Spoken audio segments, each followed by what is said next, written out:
a força de um rio inteiro. Um poder gigantesco da natureza, sabe?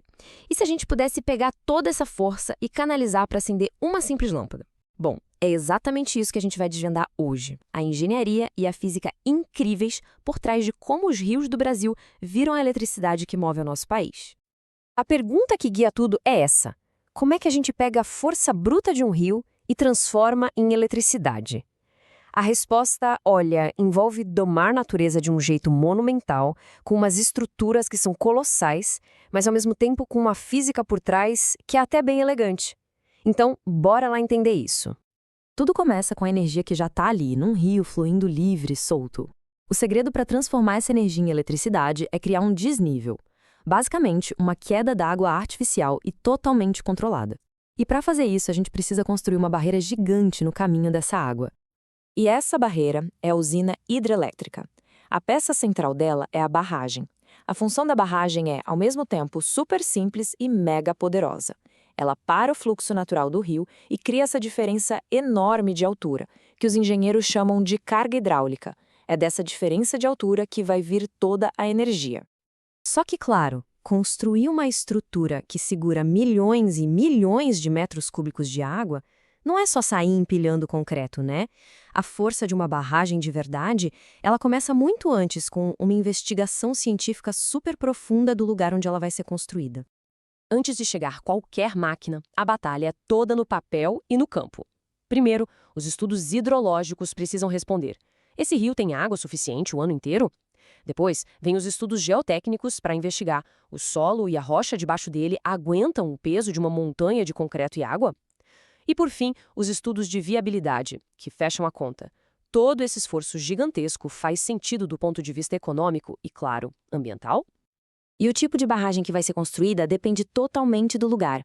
Às vezes, a melhor solução é usar os próprios materiais da região, como terra e argila, tudo bem compactado para formar uma barreira que meio que se integra com a paisagem. Outras vezes, a estrutura é de enrocamento. Aí se usam fragmentos de rocha com um núcleo bem impermeável lá no meio para não deixar a água passar de jeito nenhum. Agora, para os projetos mais monumentais, a gente tem a barragem por gravidade.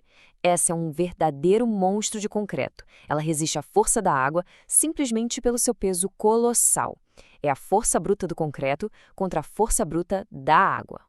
E tem também a que talvez seja a mais elegante de todas, a barragem em arco. Ela usa um design curvo super inteligente para transferir toda a pressão da água diretamente para as paredes de rocha do próprio cânion. Uma solução genial de engenharia. Ok, então a barragem está de pé, o reservatório está cheio. Agora vamos seguir o caminho que a água faz para entender como essa energia toda que está guardada ali se transforma na luz que a gente usa em casa. Pensa em toda aquela água parada no reservatório. Ela está cheia do que a gente chama de energia potencial. É como se fosse uma mola gigante comprimida, só esperando para ser solta. Tudo isso só por causa da altura em que ela está. E aí, no momento em que as comportas se abrem, essa energia se liberta. A água despenca por uns dutos gigantescos e a gravidade faz o trabalho dela, transforma energia potencial em energia cinética, que é a pura energia do movimento. Essa correnteza de água em altíssima velocidade bate com tudo nas pás de uma turbina e faz ela girar com uma força incrível. Nesse momento, a energia do movimento vira a energia mecânica, a energia da rotação. E aqui acontece a mágica final. A turbina girando está conectada a um gerador, e esse gerador usa campos magnéticos para converter todo aquele movimento em energia elétrica. E pronto, a força do rio está pronta para viajar pelo país inteiro. Agora que a gente já entendeu como uma usina funciona, vamos dar um zoom out. Vamos ampliar o nosso olhar para entender o papel gigantesco que essa tecnologia tem na matriz energética do Brasil. Se a gente olhar para o mundo, a história da energia ainda é muito dominada por combustíveis fósseis, que somam quase 65% de tudo. A hidrelétrica é importante, claro, mas responde por uns 17%. Só que aqui no Brasil, o cenário é radicalmente diferente. E aqui, olha só que contraste impressionante. No Brasil, a pirâmide é invertida. A energia hidrelétrica não é só uma parte da matriz, ela é a nossa matriz energética. 65%. Esse número sozinho já diz quase tudo. Ele mostra uma dependência enorme dos nossos rios para gerar energia do país. É uma realidade que foi moldada pela nossa geografia, né? Pela abundância de rios num território tão grande como o nosso. E como essa energia toda chega em cada canto do país? Através do Sistema Interligado Nacional, o famoso SIM.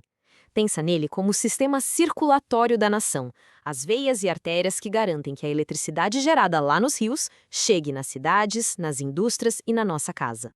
Mas é claro que essa capacidade imensa de gerar energia limpa não vem de graça. É fundamental a gente entender a responsabilidade e os desafios gigantescos que vêm junto com a construção dessas grandes barragens. E aqui está o grande paradoxo da energia hidrelétrica.